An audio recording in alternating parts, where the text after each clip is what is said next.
Milioni di metri cubi di tronchi a terra, 3 mesi dopo la tempesta che ha messo in ginocchio le foreste venete, tengono banco le polemiche e le difficoltà dei sindaci delegati all'avvio delle operazioni di pulitura delle vaste aree boschive distrutte dal maltempo. Daniele Zovi, ex comandante regionale del Corpo Forestale dello Stato, i boschi dell'Altopiano e del Bellunese li conosce bene e indica due priorità. Il legname a terra si decompone e quindi si svaluta, perde il suo valore nell'arco dei 2 anni.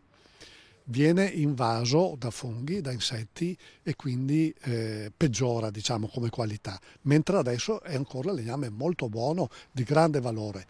Il secondo motivo è forse ancora più grave. Il legname a terra attrae insetti parassiti. Questi depongono le uova, si sviluppano sotto corteccia e vanno ad attaccare anche le piante in piedi, cioè quelle sopravvissute. In 2 o 3 anni i boschi devono essere liberati dai tronchi. Intanto bisogna ripensare alla biodiversità, a un sistema ecologico più adatto a resistere alle perturbazioni.